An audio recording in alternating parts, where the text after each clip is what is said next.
I'm here representing Contra Costa County, Clarence Ford again. I work with the Safe Return Project. And I just want to let you guys know that we need to focus on reentry services, because it was a reentry program that helped me get to where I am today. I'm formerly incarcerated, and so I'm representing the population that you guys are about to make a decision that's going to impact. Last semester I had a 3.7 GPA. That's right. And a couple of weeks ago, I just submitted my application to 4 universities in California. So I'm getting ready to pursue my degree and go on and continue to fight for what they're doing. And I just want to say, like, as a country, we incarcerate more of our citizens than any other country in the world. We spend between $40,000 and $50,000 an incarcerated person per year, as opposed to spending $10,000 to $15,000 to send a kid to elementary school. I think our priorities are mixed up here, and we need to switch them. And I just want to say that we need to, like I said, invest in alternative incarceration. Our county, we have a 74% inmates who are awaiting trial. They can't afford bail, so we need to focus on that aspect. And again, before you guys leave, I just want you guys to remember me, because I live to change the norm that formerly incarcerated people can change. I'm looking to change that narrative every day. Thank you all. Thank you. I hear the children of the parents, and I wish my mother had been around to teach me what life is all about. That's what communities is community bonding with other residents. Building a strong community is not just people's helping, but also communicating with individuals. When there's a break between a parent and child, it impacts not just the parent, but it impacts the child. The trust has been destroyed. It's very, very, very young, and it impacts every aspect of their life. Parents are being destroyed, children are being destroyed, and communities are being destroyed. We need to build strong communities. We need to build healthy communities. I'm looking at you now, and I know you guys came from a community. You just didn't come from a house. You came from a community. You had friends, you had family, you had associates there. And you think that, thank you very much, you think that your community was a healthy community. Why can't we have those same impacts in our community for families that's coming home? Thank you. Thank you very much. And on top of that, I want to say in closing that California has the largest prison system in the world. Right. We have the largest county jails in the world. And the only thing that's coming out of these prisons and the county jails are human rights violations. And I was in Corcoran State Prison, and they were staging the fights. I've seen all the racism that's coming in here. I've seen all the hatred that's going on in hurting prisoners. And today, the time is to start helping people. It's time to start redirecting this money to where we can get some real benefits from where we're going at. All right? So that's what I want to say. Thank you, General. Time is up. First, I want to ask you, are these being recorded, documented, or anything with these particular hearings? This commission, are you documenting the proposals in any way? We're recording. Is it video reporting, court reporting, or clerk reporting? We're documenting our answers or the scores. We're rating the proposals. But what about the public hearing session? This is a public hearing session. I know. Is that being documented and recorded? Okay, well, let me get to my point. If it's not, I hope that some people in our group are documenting it, because I think that the community members, that these sheriffs from all over California have come here to beg for money, need to know that during this public hearing session, a lot of them just walked out. A lot of them with their staff walked out of this room, which means they don't really care about our communities and what we think and how we feel about incarceration, mass incarceration, whether it's a prison or it's expanding a jail in our communities. And secondly, I want to, I hate I look at you, every one of you, and you all sit in a privileged seat than most people that are in this room. You don't look like my community, not even you don't look black and brown. You're mostly white, privileged people. making decisions based on incarcerating my communities, people of color. Yeah, and I'm sorry, it's only 30 seconds, and you're going to recognize that, you know, that's the real truth here. In Fresno County, the poverty rates are off the charts. They've been written up in congressional reports. High school rates are off the charts. California Department of Corrections, they base their expansion projects on the failure of third graders. We have folks here from the Central Valley, and you all are part of that, being here, if you haven't read about it, that, excuse me? Your time is up, Debbie. Keep going.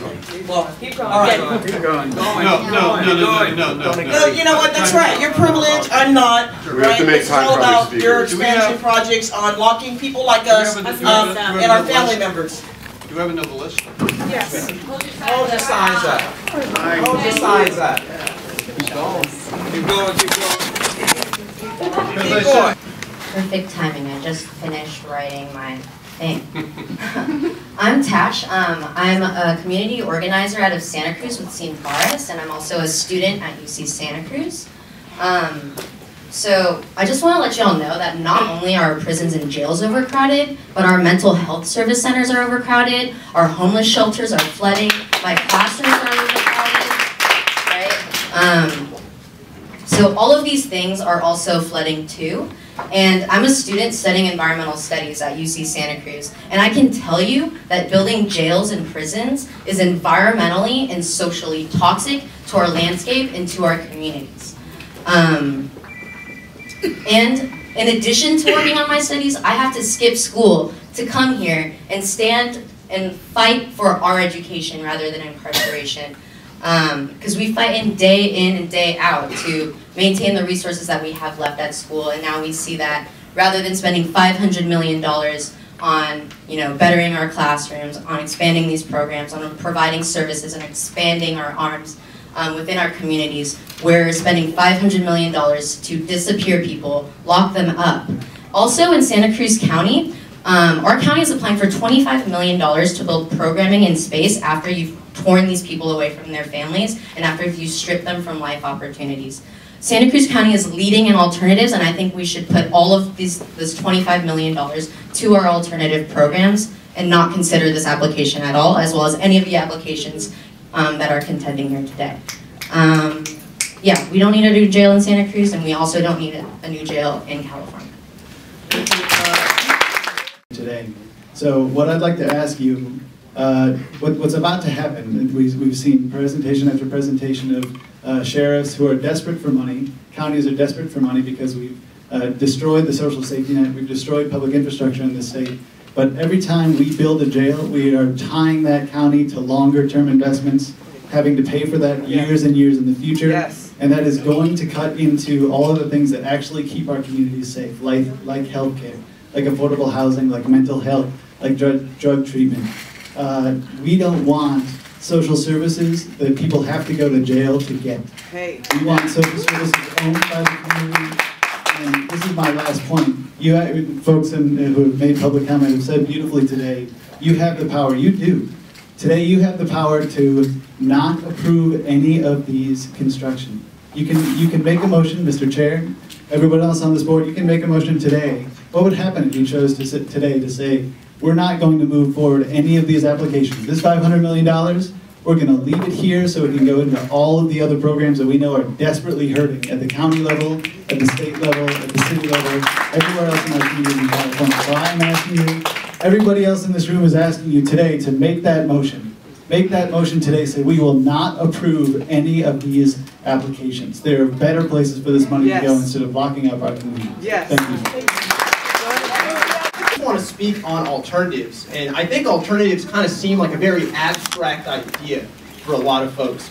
But I think it's important to remember that alternatives to incarceration are activities that these communities are engaged in, day out in the present. Social services and social service provision and social centers, education and pretrial arraignment services, and pretrial diversion services. These are all really important alternatives that keep people out of jails and are overwhelmingly more successful than incarceration at stopping some of the things that you on this board are probably concerned and worried about. But these practices have to struggle day in, day out because we decide to allocate resources at a statewide level towards incarcerating individuals instead of looking at these alternatives.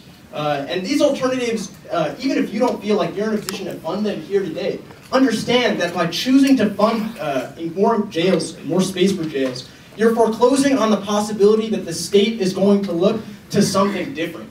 Realignment is a historic opportunity that everyone's talking about. Yeah. But by you making this decision, you're foreclosing on the possibility that it is historic. You're foreclosing on the possibility that we can pivot to something different.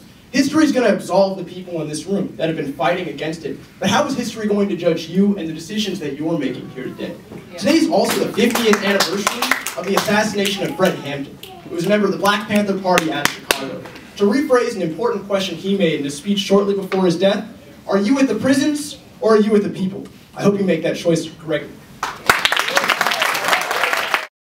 Los Angeles Community Action Network from Los Angeles County. I'm going to give you guys a couple of questions that you should ask LA County and other counties when they come before you with their presentations. The first question you should ask, crime rates have plummeted to a 50-year low. So why new jails? Should be a question you ask. You should again ask, the Little Hoover Commission has said time and time again that more than 50% of those behind bars would be better served in outpatient treatment and services. So why new jails is what you should ask. Public safety is not defined or decided upon the amount of jail cells that you build. Public safety is defined and decided about the amount of investment that is made into communities, in schools, in housing, in hospitals, in healthcare. Public safety, to me, is best defined by a comment I read in the LA Times when the Taft jail representative thought that we would transfer prisoners to his county. This was his quote, public quote, in LA Times, paraphrasing. He says to LA County, "Thank you so much for transferring prisoners back to Taft County. It will help us restore our community. It will help us restore our county and bring jobs." Think about that. Think about the contradiction. What that says is we're willing to sacrifice other communities for counties like Taft and other places. I say to you, ask questions. I say to you, the contradictions are clear. I say to you, no more jails.